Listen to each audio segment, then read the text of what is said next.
แต่หังเดี๋ยวนี้เป็นอย่างไปบ่สั่งอ้ายเลยจากคำเขาดีสำใดดีก่อนอ้ายบ่ได้ เขามีปีกบินขึ้นฟ้าคุณบ่ลา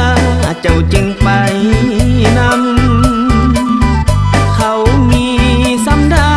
ใหญ่ทอผู้เบี้ยคุณบ่ก่อนคำเจ้าจึงได้ไปนำปล่อยให้อ้ายซ้ำพูดลุกพูดนั่งบ่ฮักบ่ว่าแดจังหน่อยว่าให้จูบก้นหอยอยู่เทียงนาน้อยงวกหน้างวกหลังมีเหือมีแผลขันเก่งแท้เลียนขึ้นแม่ทั้งฟังแม่นเขาดีอย่างมีเพชรลอยสั่งพุ่นบ่สามไว้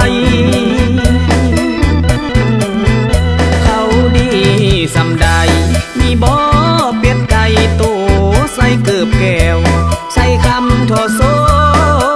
ให้หมาแมวคุณบ่อน้องแก้วเจ้าจริงลงไหลเขามีห้องแถวยาวเป็นแล้วซ้ำบ่อทางรถไฟเขานั่นเก่งสำใดเฮ็ดหน้าสองเถื่อคือได้บ่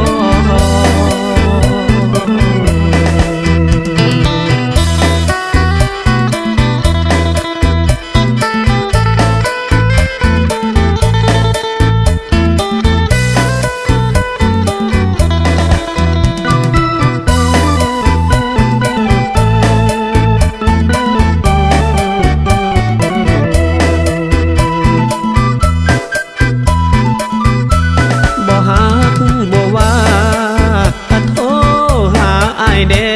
จังหน่อยตัวให้จูบก้นหอยอยู่เทียงนาน้อยงวกหน้างวกหลังมีเหือมีแผลขันเก่งแท้เลียนขึ้นแม่ทั้งฟังแม่นเขาดีอย่างมีเพชรลอยสั่งพุ่นบ่สามไว้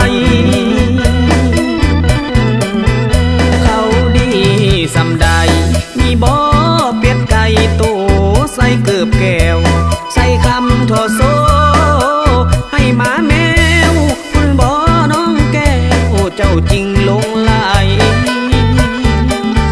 เขามีห้องแถว